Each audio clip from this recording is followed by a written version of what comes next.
bantu mmwe mulekerawo akatijjo eddiini esigale nga ddiini ebyobufuzi bibeereko akaseera kaabyo.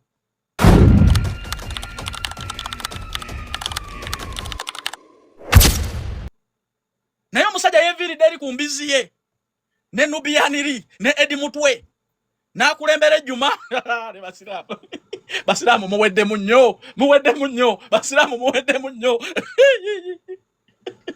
Ekigambo kya Nabbi Muhammad sallallahu alayhi wa sallama nti layini eno esooka mu jjuma ebeerako bayivu nti ne imaamu bw'aba afunyeemu obuzibu layini eno kwe kuva omuntu asobola okumubeererawo. Kati katugeze singa kyatuuseewo imaamu n'asikattiramu banaazirika Robert eyabadde yeeviira ku mbizi ye yabadde atwala eswala eyo mu maaso.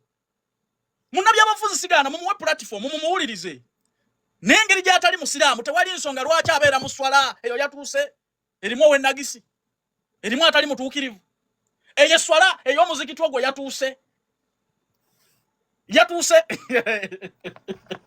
bannange akatijjo tubeeko we tukakomya. Kati kambabuuze mwagala Robert okusinga Nabbi Muhammad sallallahu alayhi wa sallama? Robert kati yakulembera swala naye kati ate mwe kambabuulire kino Allah mwamusanze yafunamu ekisa. Naye mu biseera biri nga tuli Saudi Arabia awo Allah yandibadde akabuterevu omuzikiti n'agubumbagatira n'ababuuza ono atali mutuukirivu avudde ku mbizi ye muŋŋamba mutya ati yali ku layini eno ey'omu maaso eriko abantu abatuukirivu abategeera ekigambo kya Nabbi Muhammad sallallahu alayhi wa sallam. Era ogwo omuzikiti singa ddala nze akulembera omuyisiraamu wano ogwo singa muggale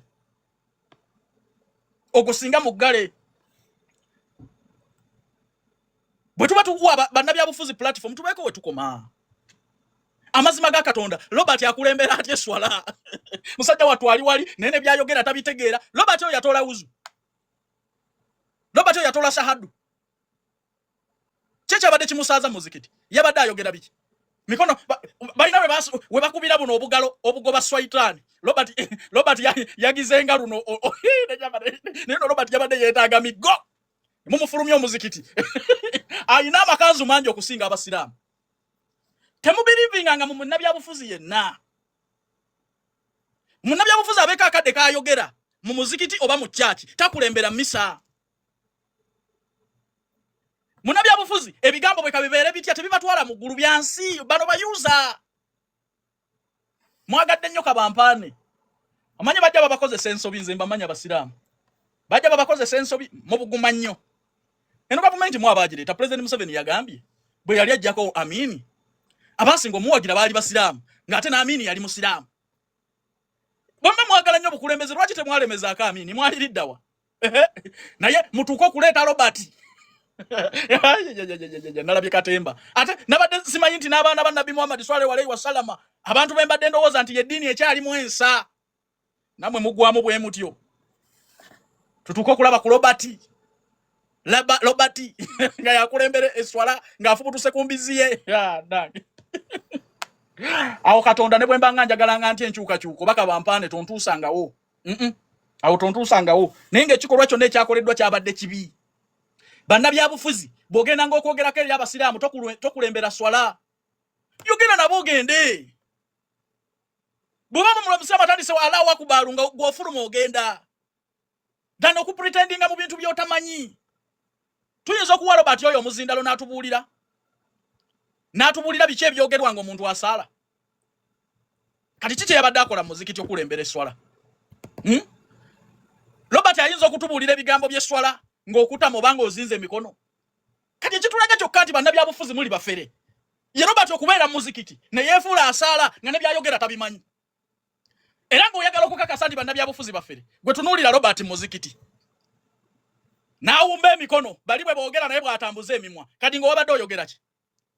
Osobola okutubuulira biki bye wabadde oyogera? Kati bwe mbabuulira that's we tuweeyingira obufere bw'aba bannabyabufuzi nti ajja muzikiti n'akulembera eswala naye nga ne byaliko tabitegeera. Kati omuntu wayinza okulimbira Allah wammwe ng'ayogera ne byatategeera mu maaso ga Allah wammwe omukakasa otya ndi byakugamba okutwala mu nsi ensuubize biri kwalaali? Omukakasa otya Kubanza nalabako President Museveni muzikiti. Newe batandika okusala ne yetambulira n'agenda. Kuba tagenda kwogera byatamanyi. Ani ayigiriza Robert okusala atuko okusala muzikiti ku line esooka? Ani yamuyigiriza? Yafubutuse ku mbizi ye. Kale yogerako n'abasiraamu. Nemwe namusibye ennaku 3 ebisibo byamwe byonna mwabise. Okukkiriza pretendo bakolera mu comedy. Okusala kwafuse kwa comedy kati. Nange nyambale kanzu ngende. Ntandi yabadde ayogera ki? Bana byabufuza abatali basiraamu abagenda mizikiti. Mukasera akokusala mwogera ki? Basiraamu mwagwamu nnyo oyo mwabadde muntegeza butegeza ngemboko zimaze okumuyitako.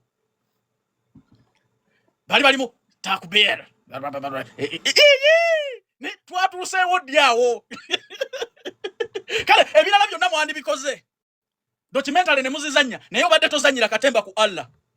Erecho report ngenda kugikola ngenda Saudi Arabia nti waliwo Robert wano ayagala okukulembera obuyisiramu. Tategera wadde ayemwe yo mu Quran wadde kigere kisooka mu Juma.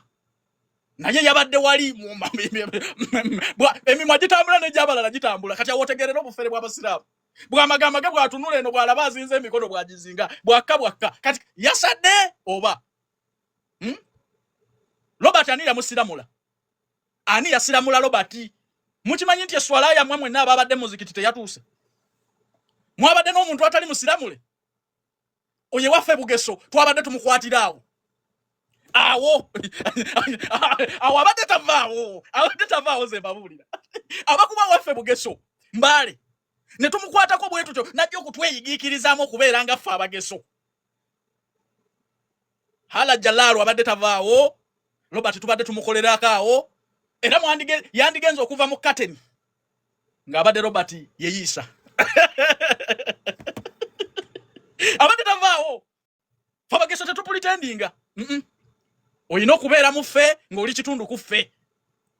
Ne togenda kutusubya jjana tusibye ennaku 3 n'ojja okulembere eswala nga Robert n'emikolo gy'obusiraamu togituukirizanga.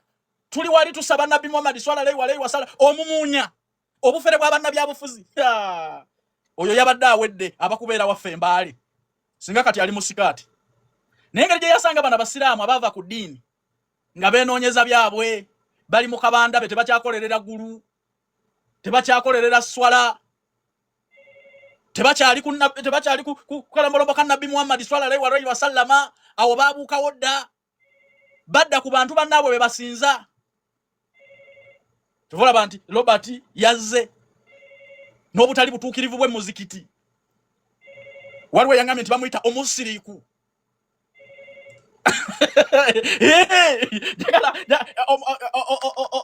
Omuntu atali musiraamu muyita mutya? Atali mukkiriza omukafiri. Omukafiri Robert. Nze njagala ompeeyo akafaananyi ng'ayina ekyaki yonna gy'agenza okubeeramu. Njagala ompe akafaananyi aka. Ndikadingo yaliko mu chachi bweti nga tannayingira byabufuzi. Kati omukafiri yazze wali musibye ennaku zammwe naye mbwe ali kuswala mumuunya. Oyo abakuba waffe Bugisu yandivudde waawo ng'emikolo tugikoze. Omulodi yavuddeyo n'ayambalira Amis Kigundu ng'amunenya ku byenkuba. Bwe tuba twejjukanya katunulire ebyafaayo by'enkuba eno.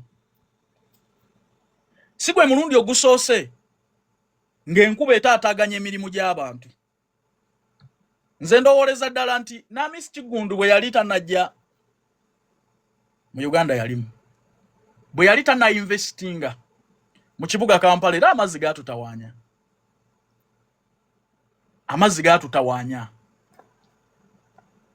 Mu kibuga Kampala ne Uganda yonna. Ekizibu ky'amazzi weekiri.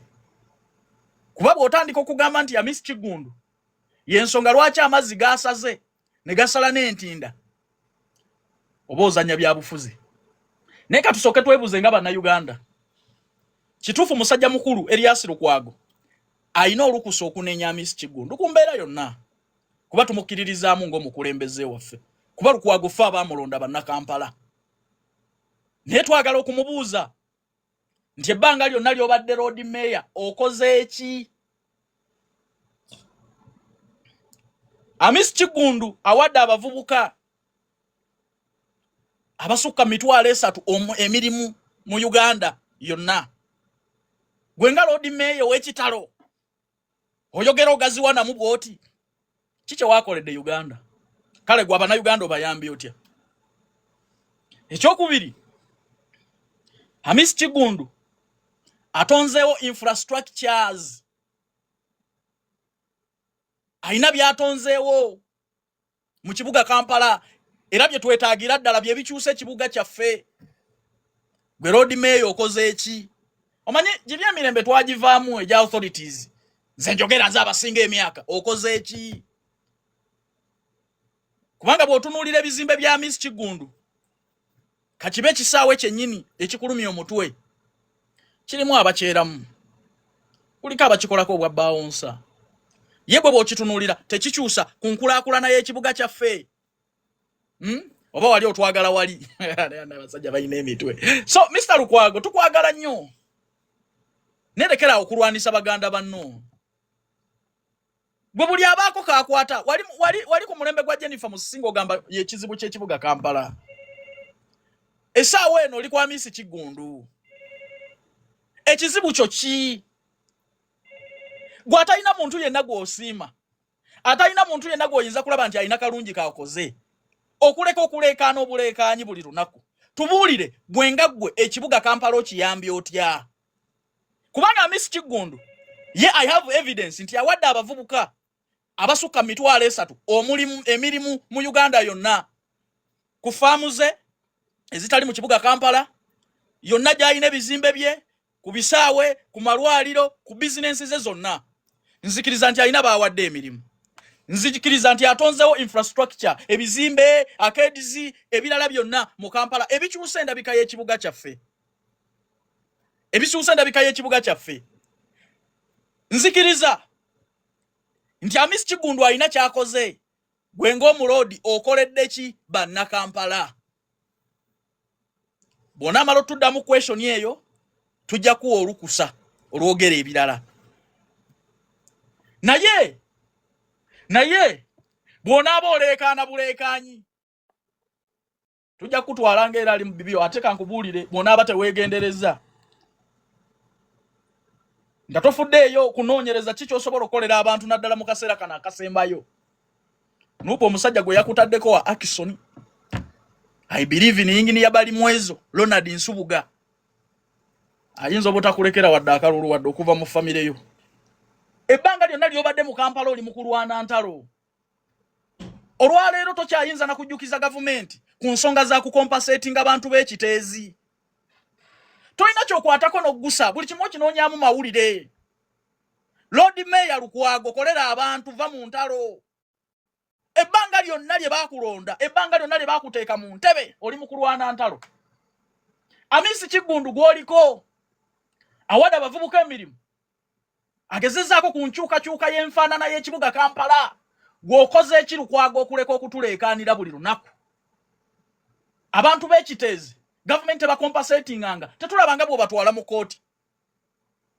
obwalooya bwe bukola ddi ku bantu abanaku kooti ya KCCA siba esiba abantu abanaku gy'okulembera bakwata abakyala abeenoonyeza 10 abeenoonyeza ekyokulya ne babateeka mu makomera sirabanga ku kooti ekolerawo n'ekireetuula ng'eya KCCA basibye abantu abanaku mu maaso go sirabangayo gw'ogenda mu kooti kuwolereza wadde okweyimirira olwanirira ddi ku bantu dani okutuleekaanira ensawo yavaawo dda twagala abantu abakoleredde abantu problemu y'ekitezi yabalema okusolovinga abantu babasenda ku ttaka wano mu kibuga ani gwe wali olwaniridde before you talk of much ani gwe wali olwaniridde so Lukwago layiro like an envelope akayinja bwe kaba kakutuuse kubanga pressure gy'oliko nupu yakutaddeko omuntu saawa yonna gw'otuviira saawa yonna otuviira twagala tulabe ku yinginiya bali mwezo Nsubuga oyo nja kumuwagira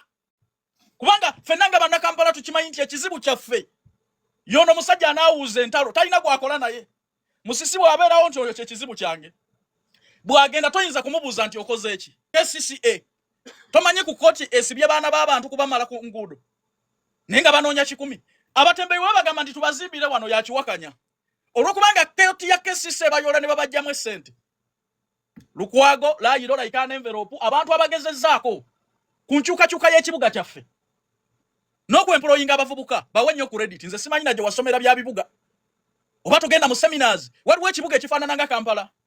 Lukwago toswale banga lyofugidde Kampala okulaba nga afaanana nga bwali. Agwoliza inenga ddyo okutegeera nti kati emirimu ginnemye. Semina government esente zakusasulira yonna gy'obeera. Waliwo ekibuga ekifaanana nga Kampala. Buli government kyekwatako tituleete ku nkyukakyuka ng'asowolayo omutwe. Buli government kyekwatako nti tutereezemu bwe tuti ng'asowolayo engalabi. Wano Jennifer Musisi yaliwo ng'alwana okulaba nti ekibuga kikyuka naye nga buli kyaleeta kyowakanya. Olwaleero bannayuganda bali greatinga nti no twafiirwa omuntu omutuufu olw'okugoberera Kerere yoona yali yeenoonyeza ebibye. Nze nakulabira olutalo wano nga Jennifer Musisi agezaako okutereeza ekibuga. Agamba no Kabaka anjagala wano tukolewo bwe tuti. Twetaaga oluguudo olugenda Mmengo nga lufaanana bwe ruti. Mr. Matama nga ye agezaako kuwakanya buli nkulaakulana. Tetukusuubira munnyo kyamakulu okuleka okuleekaana obuleekaanyi. Naye twagala otubuulire. Ono omwana obwana gw'ozaala Hamu ozaala muzaale Lukwago. Wamusooka mu bukulembeze, wamusooka mu kibuga. Okoze eki? Ataddewo infrastructures. Employees abantu. Agezezaako kukyusa endabika y'ekibuga Kampala. Gwe ng'omukulembeze era alowooza nti otegeera nnyo. Okoze eki okuleka okutuleekaanira? Waliwo ekibuga ekifaanana nga Uganda ku bivuga byonna by'ogenda okolera mu seminars. Wasomerawo enkulaakulanya y'ebibuga. Gwe tosobola kutunulamu n'oweyinga nti ebintu bikulemye. Toyina nkulaakulana na nkyukakyuka gy'okoledde bannayuganda mu kibuga. Weetaaga tukutwale tutya? So tukuulidde Kerere w'ebbanga erimala okuleka ng'oyagala tukampeyiningire. Ingini ya bali mwezo Ronald Nsubuga Lwampaka. Ate nga tujjawo awo kubanga ekimala kimala. Lukwago tukusaba onyamaaze ebintu bingi ebikulemye. Twalabye ku opposition nga banekaanekana. Nalabye Ssennyonyi ne mukama we nga bambadde suuti n'enzinoonyerezaako ku Google nga buli suuti egula obukadde 9. Nenga baba bakulu batuga abagoba ab'obusuuti. What are they entering? Bwe mwagoba ab'obusuuti ne mufuuka babusuuti. Secondly, munaddamu okutugamba nti muli mu dictatorship. Nga mutuwa n'alternative budget. Kuba struggle mwali mwagitambuliza ku dictatorship. Mwali mwagitambuliza ku dictator. Tituli mu buwambe. Naye bw'omala okugenda ku parliament ne suuti ya bukadde 9 okyayinza kunnyonnyola nti Uganda ebulidinga. N'ogendera mu Moroka ya biliyoni 1.5. Hamad nga gwoyita dictator yawandiikira URM kyama nti eyo mugireke. Omwana wa URM n'agamba nno temujja kuzanyira ku bannayuganda ebbaluwa kanje wensi. Batange Museveni abanaku ebintu bye babikwatidde ku URM. Naye gwe bannange no kiriyalinga ate government bewa sente biliyoni 3 buli mwaka. Ati bisiti wandikuteyo abanaku n'ogandi bana abanaku banga abagende China nga sente bazeewoze. Omusolo ngubajjeko papa w'ebintu byawe bagende batunde. Kyatulagira ddala nti muli mu katemba. Naye enewe mwebale kunyuma mu parliament twabalabye nga mutuwa kye bayita alternative budget. Ebintu nga bwe myandibadde nga mwabafuga. Kati simanyi oba mu nsi eri mu lutale bleedinga. Alternative budget. Uganda Museveni akyali kizibu. Abanenze tunulira abana Uganda bagoberera bajega ba struggle. Secondly, ekyabyesije kyakomawa. Government yeno wajiwake sawa zali ana mumeka muzijukize mwao. Government yeno wajiwake sawa ana musatu nga byesije mutadde katebe wabivaako. Ne bana. Yo wae sikwe unyanyo inane watu were emyezi 2. Dictator ogenda kumuyisa manju emiryango wala. Agenda mu kisanja kirala. Muna Uganda genda ononye gye bagabe bikolo bye mwanyi. Ogenda osimbe emwanyi n'enkumbi bye bitalimba byokka. Ne bano bannabya bufuzi bawano. Esuulirangako nnimiro yali esizza mwana wa muntu. Ndiye kubya nnyo enkumbi n'afa. Banna Uganda mugende mulime. Abavubuka abato mugende mukule. Bana bazannyo obuzannyo ne Museveni. Kubanga sayini zonna zindaga. Ndi wano waliwo omuzannyo omugatte.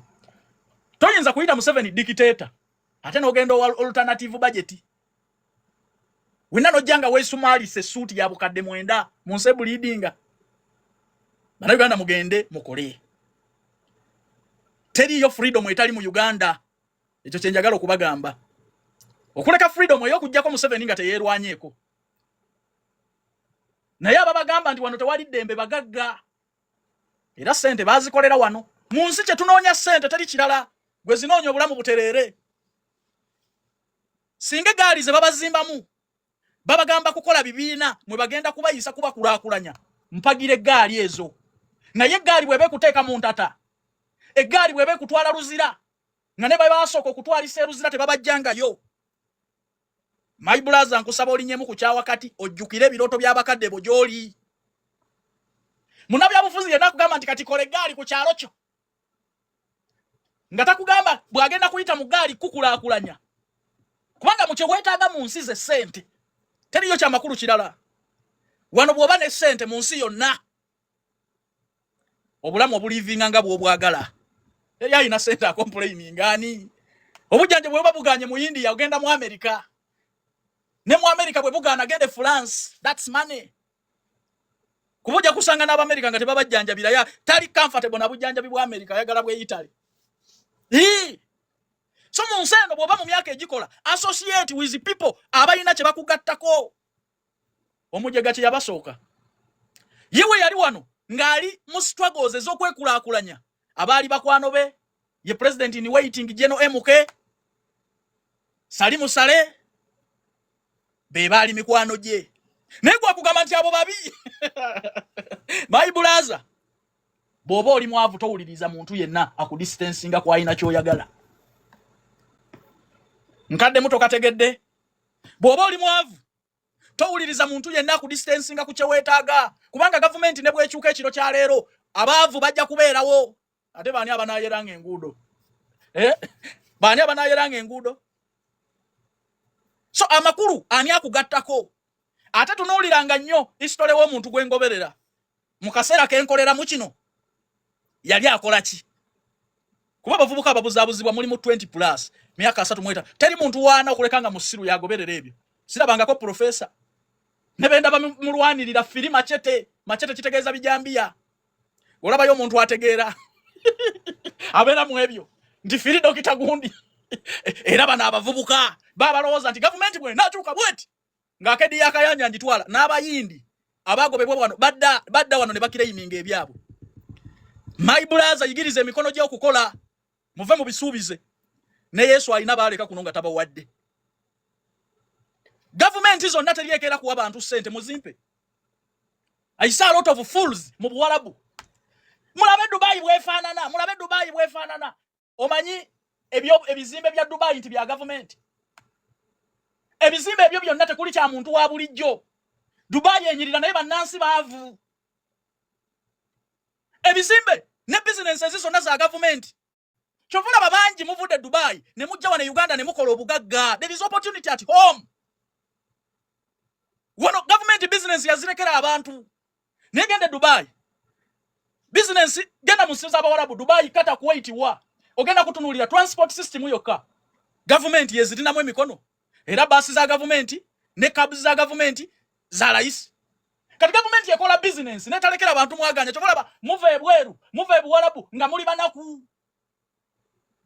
abandi baddeyo ne mu appreciating system ya Museveni je yaleta wano bayita mu Uganda fenna tufune chovola abo tulaga ebizimbe ebiri Dubai nga bwenyirira naye tosobola na kubya affordinga mwetaaga kubeera munana mu rumu emu okujisasula oba magezi gazze wano Uganda wosanga natalina mulimu nga alina wasulanga alya n'abaana aweerera naye president Museveni katondo bakwongera emyaka gye nnina okolere banna Uganda nze ntambudde ku mawanga siraba bulabi kintu but I take time to do research ndi kitufu Dubai ekulaakulanya ani agikulaakulanyiza nti government yeekera n'ezimba ekibuga kyobula temusobola bya affordinga naye wano government ya Uganda ekwempawalinga gwe munna Uganda okulaakulanya ekibuga kyo njoba nti ebizimbe ebiri wano mu Uganda byaba na Uganda si bya government wano government talinawo kizimbe n'ebirimu office zabye epangisa bipangise byaba nansi gende Dubai ombulire kizimbe kya munansi iki byonna bya government byonna bya government ebizimbe mubiraba kunyirira. Kale Dubai ezo nsi nnungi ziva ku muntu wali okozeemu ki osobola ogigulamu poloti okuleka okugula ediseti matu n'ebyo ebisimu kwe muvumira abantu. Look difference. System ya government okulaakulanya ensi kituufu nnungi ensi ebeerabika bulungi naye yavuwaza bannansi. Kubanga government taking over businesses bannansi mwe bandifunye akasente. Kyekiri ebuwalabu kyekiri mawanga g'abazungu. Chovola babakoze sente teziri yeyo mujja ne muzikola wano. Land of opportunities Uganda. Wano wetaaga capital. Capital ne bwona abeera naye Dubai tolina kyoyinza kolayo tumukuwe. Kale government zaaterera zifa ku muntu wa bulijjo tukuwe ogenda kwekisasaizinga yoki. Tuzikuwe. No bitunulire bitakola research. Gusoka wetunulire. Omusajja sente zokka zaakuwa tezigula na mmere wuwe. Sente zokka zaakuwa. Wano zikola amakulu nti nomuya n'atalina mulimu asurvivinga. Bye tubagamba ebyo nalaba wano jala trophy kine kivubuke kiringa omugugu. Abadde ebweru yalema okusucceedinga. Teyagezaako mu bikonde by'ebweru ne bimulema. Eri bazanyisa ba professional bamaze kusoma. Yatuuka oyo n'abeerayo ne fight. Ne bamubuuza qualification nga tazirina. Ne wano mu Uganda Land of Opportunity yakomyewo week edge. Is among the people trending abakola wrestling on soft ground. So you can't appreciate that it want to win opportunities. Moli eyo mukutaga simugambo bwe mumanyira abantu. Ata coming to Dubai to lecture everyone. Muve mu busibe bw'obwongo. Nzija Dubai nkyateseganya na government ya Dubai. Nzija ku musomo kubagula bwongo. Nti bino bonna mu birabe ebinyirira naye si bya bannansi. Ne bannansi tebasobola kubya affordinga bino bye mulaba bya government era bye bikubye bannansi obwavu. Chovola bamwetaaga kusula 10 mu rumu emu. Munsije mugambe ekoleredde abantu lwaki musula 10 mu rumu emu. Wano mu Uganda n'atalina mulimu asula yekka. Bantu basanga wano beeyagala maze emyaka 10 takolangako naye abaana aweerera. Mudeka munonye capital ebweru mujje wano mukole. Muve mu busibe bw'obwongo. Mental slavery. Nkibagamba nnyo abavubuka. Awo sijja kuwangalawo ngenze buterevu ku mapu ya Buganda yabadde efudde ku mapu. Nalabye ku bakulu emmengo. Mapu ya Uganda ebusoga kitogotta butokosi. Nalabye ku mama Kadaga. Mama lwaki towummula mumanyi. Mama Kadaga lwaki towummula. Nalabye ku mama Kadaga eyakolerera obwakabaka bwe Busoga ng'agamba nti buli mu buwambe. Yono statement sintono. Naye muyinza okwebuuza lwaki abantu bagitutte layitire. Obwakabaka bwa Buganda bwavaayo ne bukugamba nti mapu bagijja ku mapu ya Uganda. Bagifula Western region. Omanyi lwaki abantu tebyabayigula ttama. Era eno ensonga nginnyonnyola Buganda. Buganda mulekerawo okugirabira ku mapu kwokka. Wabule eddene mu bantu. Abantu bagobebwa ku ttaka obwakabaka buli kye. Abantu balina injustices ku ttaka lyabwe tebalina we baddukira Mmengo.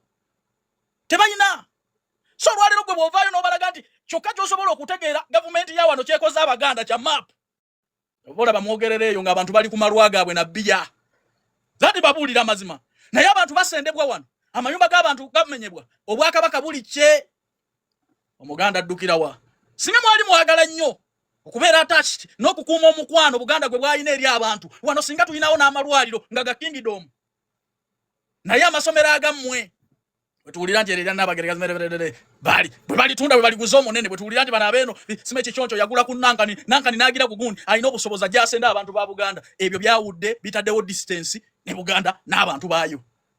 Tugende ku bizibu ebiruma abantu. Tutekewo obukiiko nga bwaffe bwawaka.